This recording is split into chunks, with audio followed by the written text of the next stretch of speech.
Class 6 তোমরা যা পড়া দিচ্ছি তোমরা মোটামুটি ঠিকঠাকই করছো, কিন্তু অনেক ছেলে তাদের লেখা এখনো পর্যন্ত দেখাচ্ছ না।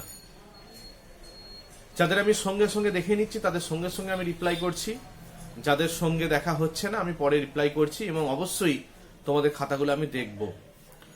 তোমাদের যে টাস্কগুলো দেওয়া হচ্ছে তোমরা কেউ কেউ সঠিক সময় পাঠাচ্ছ, কেউ পরে পাঠাচ্ছ, আবার বেশিরভাগ সংখ্যক ছেলেই পাঠাচ্ছ না।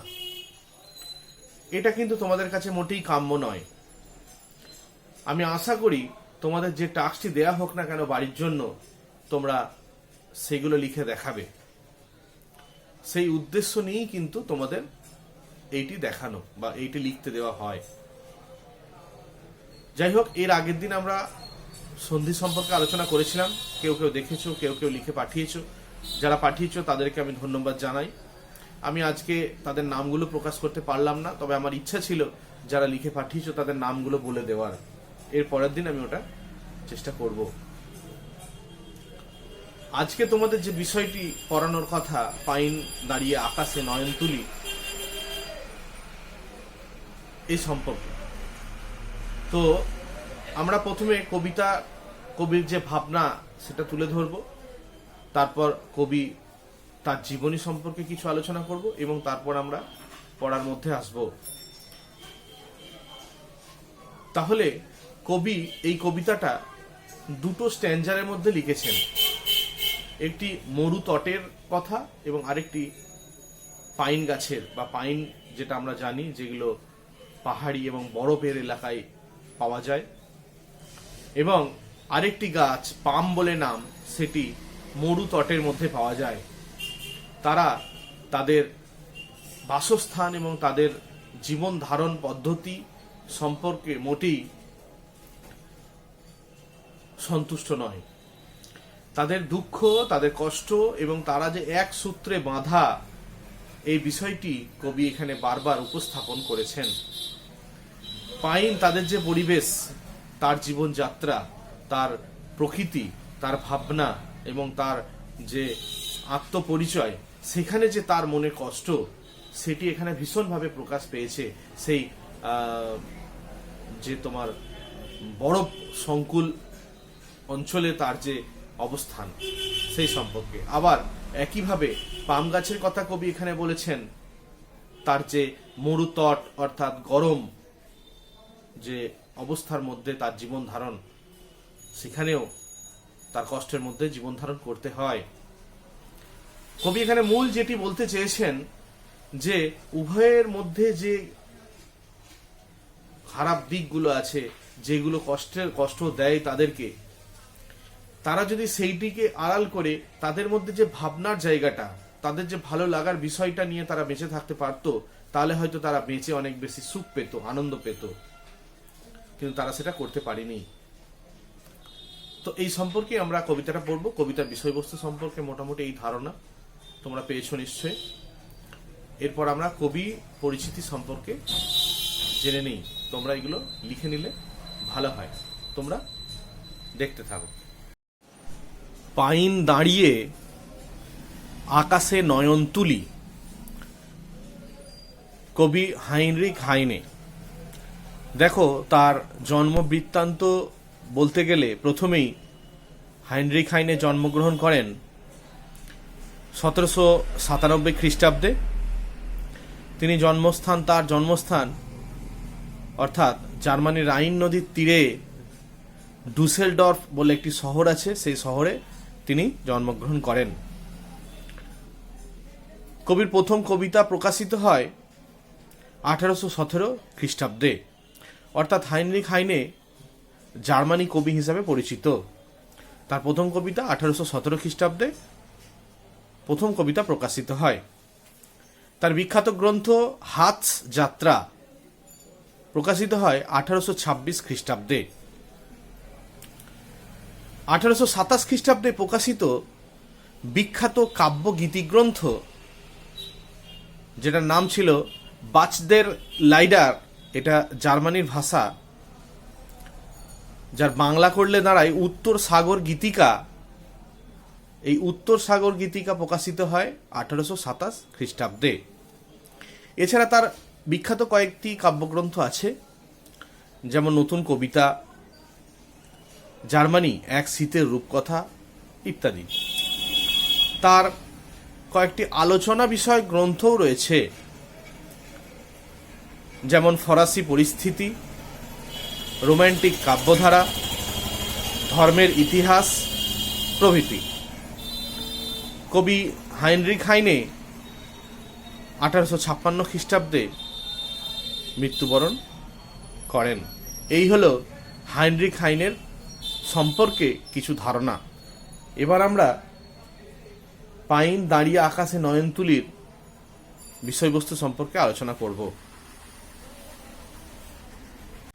এবার আমরা পড়ার মধ্যে আসি।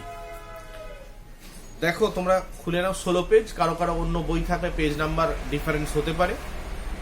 তো মূল বিষয় হচ্ছে পাইন দাঁড়িয়ে আকাশে নয়ন তুলি। কবিতাটা তোমরা খোলো। লেখক হাইনরিখ হাইনে। আমরা এর আগেই বললাম নিশ্চয়ই হাইনরিখ হাইনে কোথাকার লেখক, বলতে পারবে তোমরা নিশ্চয়ই? বলো দেখি। নিশ্চয়ই জার্মানি।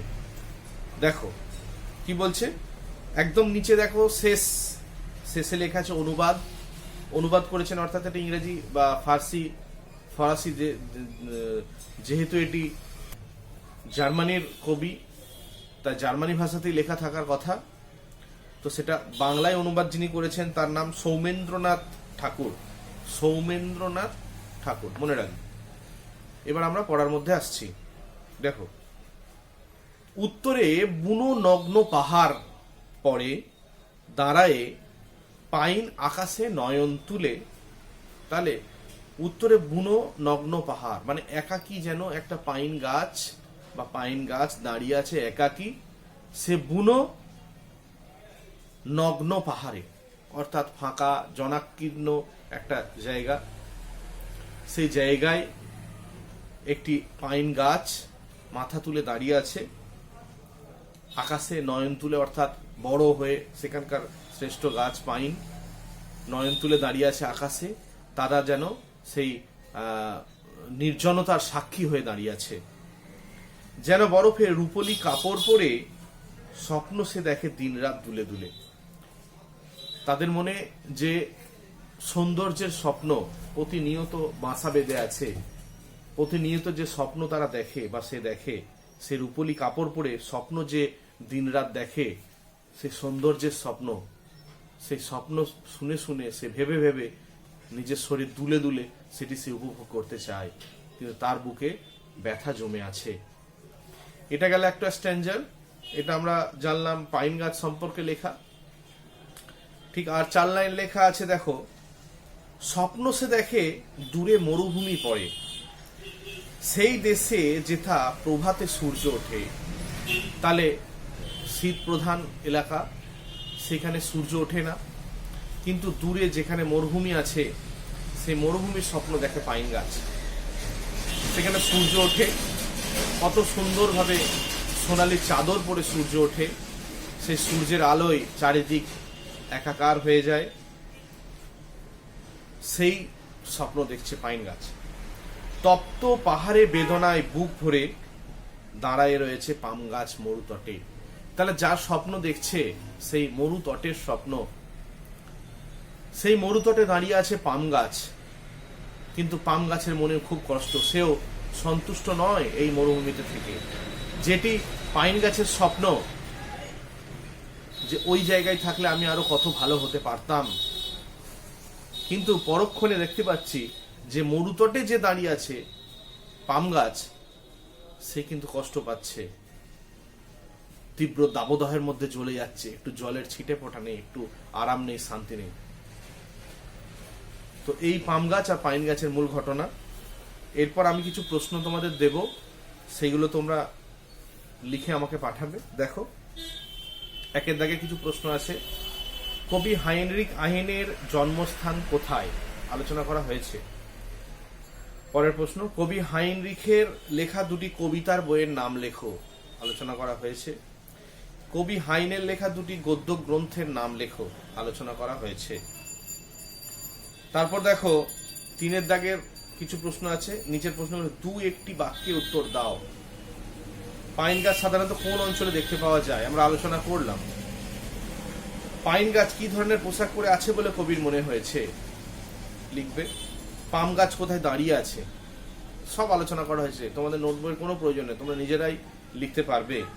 পাইন গাছ কিভাবে স্বপ্ন দেখে, এগুলো দু একটি বাক্যে উত্তর লিখবে।